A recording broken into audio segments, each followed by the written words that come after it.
Hi everyone, welcome to ReeKay Sports Formula One. Today we're going to be previewing the upcoming race on the weekend of the Imola Grand Prix, and we've got a guest on our show this time from F1 Global, Ollie. Welcome to our show.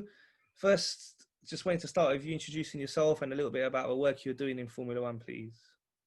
So thank you for having me on. I'm Ollie. I run F1 Global, which is just a British blog, website and social media accounts. You can find me on Instagram and on Facebook, mostly on Instagram, of course. Basically, I'm all about just the news, the gossip, reviewing races, reviewing drivers, anything to do with Formula One. There's a bit of news, I'll probably cover it. But yeah, that's it in a nutshell. If there's news, I'm going to be writing about it. So yeah, check out the website, please. For sure. I've seen your website, I've seen your Instagram page, amazing work on there. I definitely recommend everyone to check it out, f1global.co.uk. So once again, appreciate you having you on. So first thing we're going to have to discuss, obviously, is the big thing going on right now in Formula One, which is Lewis Hamilton breaking Michael Schumacher's world record. What an achievement. Amazing. 92 race wins. Sounds so well. What are your thoughts? My first thought is, where does he stop? 92 is amazing, but where is he going to get to? I was thinking about this the other day. We've got another year of these regulations and Mercedes dominance. He can get to 110. He can get to 120. 92 is amazing, but where does he stop? How far is he going to get? I think it'll be a tough ask to see another driver break a record like this. Max Verstappen is probably the one most likely to, but as long as Lewis is there, who's going to even get near to that record ever? So yeah, it's amazing achievement. Yeah, no, that's the same thing. I was thinking, he's still definitely got a few good years left in him. Mercedes are looking dominant, like you say. Next year the rules are going to stay the same. And you know what? To be honest, the way their team is, even when the rules change, I still have them huge favourites to be the leading car again. So if he's still in Formula One, we're driving for them for the next 2-3 years for sure. He's going to add a lot of race wins to that. And as you say, he's setting the bar very high. Records are there to be broken, but this record, with Schumacher's record, at first we thought it's very unlikely it would get broken by anyone anytime soon. It's amazing he's done it, and he's going to set the bar very high. Max, unfortunately for him, the Red Bull team not doing so good these days. But yeah, he's still young. But yeah, I'm just really proud of Lewis. I remember watching him back in his first race, first season, how he put it to Alonso. You remember that season? Yeah, that was the season that I was always interested in Formula One before. Like, it was always on in the background, when I was growing up watching, obviously the Schumacher dominance, but I didn't really pay attention. It was just on and I would watch it. But that 2007 season, that first one with Alonso and Hamilton, was when my interest dialed up to 100.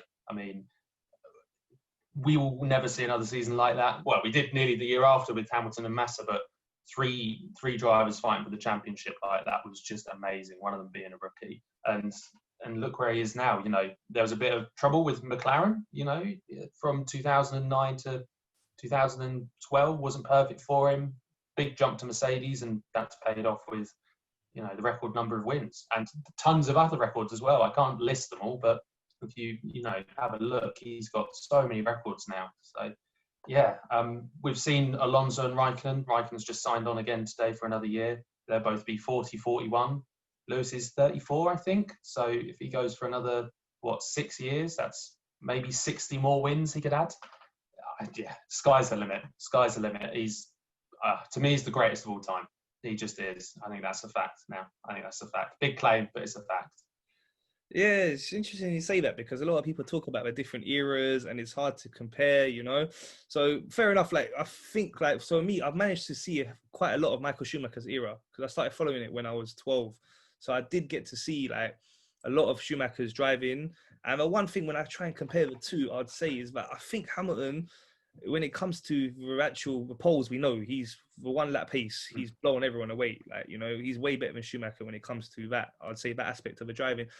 But another thing I've noticed a lot with Hamilton is if you look at the distance he puts between himself and his teammates, you saw with Alonso in his first year, he really managed to challenge Alonso and finish level with him, actually technically ahead of him in that championship. So, and then what he's done to the likes of Bottas, Rosberg, these are good drivers. And, I'd say they're better than the likes of Barrichello and Eddie Irvine.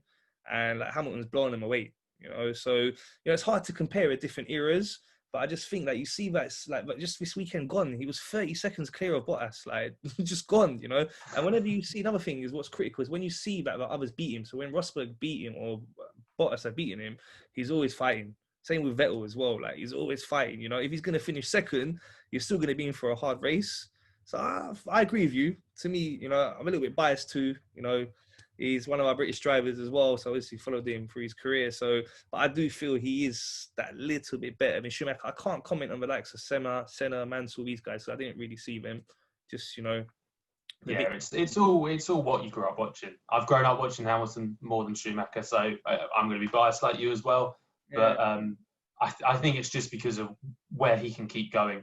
Like we've said, he's hit the win record now. He's going to equal Schumacher's titles. You know, he's wrapped it up already. Basically, let's be honest. Yeah. How many more titles is he going to add? I guess it's up to Mercedes, maybe as well as himself, to decide that. But yeah, I'm just excited to see what happens in the next 5-10 years. Really. That's another key thing because he hasn't actually signed his extension yet, has he? So I know that's something that you are more like, you know, you got your Rubers and stuff going on. Any news on that? Let's be honest, it's signed. I think he's just waiting to iron out some details here and there. You know, will he get the car that he wins the championship in? Will he get certain bonuses, as you can imagine? It's going to be the biggest contract of all time. Probably one of the biggest ever sports contracts, I imagine. And I think he's waiting for Toto Wolff to maybe decide what he's doing, because I imagine there's a bit of linkage there. Is Toto Wolff going to stay? Or is he going to maybe go to another role? Is he maybe even, rumours have it, go to Aston Martin for their project? Not next year, but maybe the year after. So, you know, there are some factors there, but why would you leave the winning team? Why would, you know, he's going to stay. We know it. It's just those I's and T's that need to be dotted and crossed before he signs that contract, I think. Great, cool. So, yeah, looking forward to that. So, before we go, I just wanted to do a little review of the season so far. So, just to get your thoughts on that. So, firstly, with this whole coronavirus situation, we've seen the calendar got completely ripped upside down. We've had a lot of different races in Europe at tracks we wouldn't normally have races. Many races were cancelled. So, just your thoughts on how that's been, how you found this season, going to a lot of these tracks that have not raced at for years, some completely new tracks as well. How have you found that? I've absolutely loved it. You know, one thing people usually do complain about Formula One is maybe it's a bit stagnant, a bit boring, and you know, sometimes racing at the same circuit every year doesn't help that.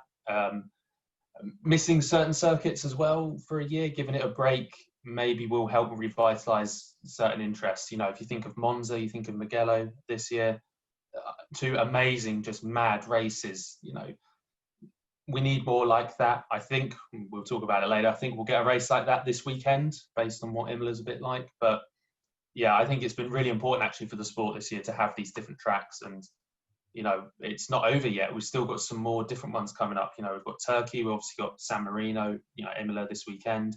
And then we've got the outer loop of Bahrain, which is, you know, going to be speed central. Apparently it's going to be less than a minute a lap. So, yeah, I think it's a blessing. You know, in some ways that we've been able to see these different tracks and experience these different races. So I've been a big fan.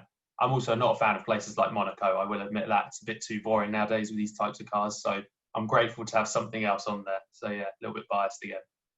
Yeah, no, definitely. I agree. Like, it's been amazing to see these new tracks, and the tracks have not raced at for many years. And the Bahrain one, looking out for that one, heard a lot about that. I had a little look at the map of that, and I was intrigued when we were talking about this second circuit. I mean, it's the same circuit, but just the outer layer. And yeah, it looks like a good track. Definitely see some good action. Looking forward to that one. But yeah, okay. So another thing I wanted to talk about is Ferrari. So as we know, they had a really poor season. I don't know what happened last year, what happened with their engine, regulations for this year. They've completely fallen away. Like, it's crazy. The amount of pace they've lost in such a short space of time. So just wanted to get your thoughts on that. Yeah, I mean, it's just mad, isn't it, really? You know, there was that period with Ferrari towards sort of maybe about 3/4 of the way last season. You know, Charles was getting every pole there was. You know, Charlie won 2 races in a row. Seb won Singapore. And then, you know, obviously there's all these rumours with the engine. Apparently it was illegal, you know, all hush-hush, but they just fell off a cliff. And then this year, they've just been nowhere. And it's been really difficult as well for them, I think, because the midfield, your McLaren, Racing Point, have gotten, and Renault, sorry, have gotten so much faster. So it's not even like you still have that gap between the top three teams and those guys. They're competing for wins, they're competing for podiums, and Ferrari have got to do what they can to try and get any points. Charles Leclerc has been amazing, fourth this weekend, I think. People forget, actually, he's done a really, really amazing job this season in that complete dog of a car. Seb, on the other hand, I have lots of faith in Seb. He's an amazing driver. Do not write him off. He's going to be an absolute beast in that Aston Martin next season. I'm certain of it. But yeah, this season has been a real shame to see, actually, because people forget he's a four-time world champion and that he is, still one of the best drivers in that lineup. So yeah, Ferrari. I hope they're back next season, because it's so competitive with all these midfield teams getting up there, that and another two cars in the mix will just be even better for everyone. Yeah, for sure. It's sad to see Ferrari in this state, and it would be great to see him come back. As you were saying, Charles has done great. You can see, I don't know, it's difficult to judge Seb because you don't know how motivated he is for this season. As you say, he's a full-time world champion, definitely a world-class driver. But I don't know, it seems like when he's got to battle a bit with a car that's not doing so well, that's not his forte, really. You saw it when Red Bull was struggling up against Ricciardo as well. He didn't do so well in that situation. But you give him a car that suits his driving style, he's, he'll do the job. He gets poles, gets wins. So let's see how he goes in Aston Martin. What do you think of Aston Martin coming up into it next year? I mean, it'll be brilliant. It's such a huge name to come back to the sport. Hopefully, it'll attract other names to come in as well if they do well. That's a big problem with F1. We need more than 10 teams. All these drivers who are losing their seats next season, and all these youngsters who may miss out as well. We need more teams. So hopefully Aston Martin do well, and then other big manufacturers will be tempted to come back. But a racing green car in the grid, fingers crossed, will be really nice. I'm sure you remember the Jaguars in early 2000s. They were the best looking cars we've seen. Yeah. Completely awful cars, but they were really good to look at when they were breaking down. So hopefully we'll get another green car on the grid, better than the pink one at least, I hope. So yeah, I'm excited for them. And I think, saying about Seb, I think Vettel doesn't suit these regulations. You definitely were right saying about his struggles against Ricciardo in 2014. That's when these new regulations came in. He doesn't suit it. I think hopefully he'll adjust, or the next set of regulations in 2022. Hopefully he'll get on with them again. But yeah, I think we've just got to wait and see. Yeah, definitely. That's one thing. Like, as much as we like watching Lewis do well, we want it to be a bit more competitive. We want Ferrari up there. We want that's Aston Martin, Red Bull. Red Bull being closer to him this season. Max, I don't know how to judge him really, because against his teammates recently, it's been so easy for him, and he's the only one that's doing anything for Red Bull. You can see with Ricciardo is more competitive, but Max does seem like he's a real world-class driver. You think he's a future world champion waiting to happen? Yeah, 100%. Red Bull just need to sort themselves out. It's so difficult. It's so difficult to talk about these things because of how amazing Mercedes are. You could still build a race-winning car, which Red Bull have. They've won races this season. They won them last season, but that Mercedes is just on another planet. But Max will be definitely a world champion. I actually imagine he'll have a similar career to Lewis. I think he may win one, not soon, but, the next 4 years, I reckon he'll get one. And then I think it could be a big break before he gets another one. But I do see him winning 2 or 3 world championships, definitely. Yeah, definitely. If you give him the right car, he's showing the pace he's got. He's definitely a future world champion. So looking at anyone else you think that you saw, there's some Landon Norris. He's had quite a good season. Yeah, definitely. I think Lando's a hard one to judge, actually, to be fair to him. He's had an amazing season this year, but I think next season will definitely be the one that gives us an idea of where he's at. He'll have 2 full seasons under his belt. He'll have podiums under his belt as well. And that McLaren is definitely getting better. So next season, I think will probably give us an idea of where he is as a driver, mostly because he'll be up against Ricciardo. He's managed to match Sainz pretty well, but Ricciardo is one of the top drivers on the grid. You said earlier as well, he beat Vettel pretty easily, actually, back in 2014. And I think people are looking forward to this sort of meme team with Hamilton and with Norris and Ricciardo. But I think Ricciardo could really do some damage to Norris's career if he wipes the floor with him. So it'll be an interesting one to see next season, definitely. Yeah, definitely. So I'm just thinking that we're reviewing how this season's been going, and we ended up talking a lot about next season because it seems like this season's like finished. Like Yeah. the title's wrapped up, as we know. It's a foregone conclusion. Like it's like we're just enjoying the racing for what it is, but there's no title battle here. There's no constructors title battle. There's just like it's a clear Hamilton up the top, Bottas and Verstappen fighting for a second in the championship, and like so it's kind of. Yeah. It's unfortunate. That's why we're hoping the coming years, the other teams will pick it up, make it more competitive, and we will be able to enjoy some good racing. So yeah, now I wanted to go ahead and look at this weekend in specific. So what are your thoughts on the race coming up? We know this track's not been used for many years. It's an emotional one. It's the place where Senna died, and it's going to be after many years. Some of these drivers have never obviously even seen the track. So how do you think this weekend's going to go? I think it'll be similar to Mugello. I think it's going to be a bit of a mad one. Just talking on the racing front, the last time cars were there, 2005, 2006, they were a lot smaller. It was a lot easier to sort of maneuver, and these cars nowadays are boats. They're big cars. So I think on that smaller track, on those two tight hairpins, or one in the sort of first sector, one in the sort of the middle, I think that could really spice up this weekend. I'm going to be bold. I'm going to say we're not going to see a Mercedes win. Wow. And we're not going to see a Mercedes win. I think we're going to see a Red Bull win. And I think we're going to see maybe one, maybe two different drivers on the podium. I'm putting my neck out there. But I think we'll see a Renault on the podium. I think Ricciardo's going to get one. And I think we'll see Charles on a podium as well. I'm predicting a non-Mercedes podium this weekend. Watch it be the most boring weekend now, and it'll be Hamilton, Bottas 1-2. So, I may have jinxed it for everybody, so apologies in advance. But yeah, that track looks small. It looks really small, and they've not had any practice today. So it could be a really spicy race, I have to say. That's definitely right. That's another thing. Like we've only got the one practice session tomorrow morning. A lot to get in. Trying to get the cars configured for the qualifying and the race in one session is going to be difficult. We saw it happen a couple of races back because of the weather conditions. You remember the Fridays practice were rained off, and Bottas done very well. I remember on that weekend he done very well in getting the car up and running quick.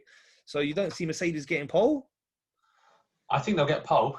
Okay. I think Hamilton's going to put it on pole. Like you said, it's an emotional circuit for Hamilton, especially with Senna. As it is for all the drivers, Senna and Ratzenberger in the same weekend back in 1994. It's going to be emotional. Hamilton, like he's idol with Senna, so it's going to be very emotional for him. And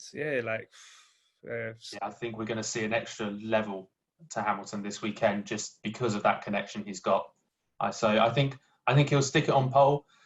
I just think that the race will be mad, and I think there'll probably be one or two safety cars, and that could really mix things up. We saw it in Monza. Admittedly, he got a penalty, which dropped him back. But yeah, I think there could be a couple of safety cars that really spice up this weekend. Yeah, it'd be nice to see an interesting race. Always it doesn't really affect the championship now, so it's not like that pressure's on. Like Hamilton can have 5 DNFs in a row and he'll still be the world champion. He's got such a lead. That's another thing I wanted to discuss briefly with you as well. What did you think of Bottas this season? He's the only one that's had any chance to put it to Hamilton, to beat him, give him some sort of challenge. He's not managed to do that. So what do you think? I mean, Bottas is a really good driver. I think people give Bottas a lot of hate, which he doesn't deserve. But none of them do, to be fair. He is a very good driver. He's just not Lewis Hamilton, And to be fair to Bottas as well, he is the perfect number 2 driver for Hamilton. Whether he thinks it or not, people may not like that comment, but he's very fast in that Mercedes. He knows the car, he knows the team really well now, but he's just not at that extra little level where he can challenge Hamilton. And yeah, we saw it last weekend the weekend before in the Eiffel Grand Prix. Hamilton put him under pressure and he made a mistake. And I don't think he would see that from Lewis if he was up front with Bottas behind. So yeah, think Mercedes have done the right thing in keeping him on for next season because it's the same regulations. He knows this car. But after that, I don't think he'll be in that seat in 2022. To put it that way. Yeah, I agree with you. Like Hamilton's just that little bit better than the rest. You know, it's hard for him to compete against someone like that. He's a great driver. He's won races, and like if you saw, like there was a stretch of races where he was so close to him in qualifying. It was like minimal gaps, you know. So he's been pushing Lewis hard. Lewis has been saying that himself. He's been pushing him. I think in the last 5-6 practice sessions in a row on the Thursdays, Bottas has been top. Sorry, on the Friday, Bottas has been on top. But then when it's come down to it for a pole, Lewis has been there. And another thing, like I say, when it comes to the racecraft, the race driving of Lewis, like he's just blowing him away most of the time, you know. And very important thing is normally it's not so easy to overtake, but you've seen Lewis overtake Bottas quite a few times, you know. So, and even with Rosberg, I remember like when they used to battle, like I think Hamilton's got this real special racecraft, race ability of how he drives in a race. You know, he's able to pass as well as just, you know, Vettel was very good at being out front, going miles ahead of everyone and just controlling the race from the front. But Lewis has that ability, but also that ability to overtake and to put pressure on the cars ahead of him, which is a great skill to have. And like definitely, guy is world class. We started talking about Lewis at the start of it, and again, going to be finishing talking about him. The Lewis cast. Yeah, this, as I say, it won't be this weekend, but in the next couple of races, he's going to wrap up the 7th world title. So it's been an amazing year for him, and yeah, looking forward to. Hopefully, we'll have an exciting race this weekend, and I appreciate you. I want to hear your predictions. What are your top 3 predictions before we finish? Okay, I want to hear that. I put my neck on the line. I want to hear yours. Yeah, I was just going to go into that. So I am going to be a bit boring, unfortunately. I'm going to be a bit more boring. I don't want to see a good race. I think you're right. There's a high chance of a lot of safety cars. You know, they're not used to the track. The old school tracks always tend to be different. They don't tend to have massive runoff areas. They have more gravel, dangerous barriers in terms of like the cars will get damaged. So there's more likely to be safety cars than in the newer circuits with massive runoff areas. So you're definitely right about that. I just think that, you know, Hamilton, the form he's in, I think he's going to take pole. And then unless he has problems specific to him, like engine failure, or, you know, something like that, or these penalties have been handed out to him, I think they've been a bit strict with him a couple of times, you know. If he doesn't have any problems, I just can't see how anyone's going to beat him. You know, if he's on his A game in that car, because you say about the track, I was having a little look. So, you know, Mercedes, they're a good all-round car. It doesn't matter, the slow speed, medium, high-speed corners. So this track's got a good combination of them. So, you know, I see the Mercedes doing very well again on the circuit, and the guy's the best. So I was thinking with Hamilton, but like you say, it would be nice to see an interesting race. I'm going to go for my top 3. So Hamilton to take pole, Bottas in second, Verstappen third. But in the race, I expect some chaos behind Hamilton. So just to make it for us. So I'm going to go for Hamilton to go on and win the race. But in second, I'm going to go for Verstappen. And in third, I'm going to go for Charles Leclerc, Ferrari. I think because this track, from what I've seen, there's not too many long straights. So I don't think their engine is going to be so much of an issue. And yeah, that's a good point, actually. Yeah, cool.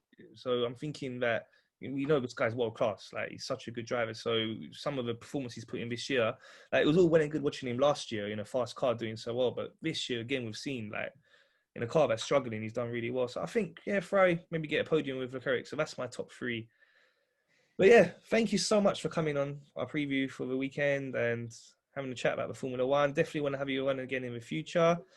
And great pleasure, everyone. Please remember to check out his website, f1global.co.uk, and Instagram page too, F1 Global, doing great work there. And we'll have him on again soon as well. Thanks so much. Thank you for having me. I really do appreciate it.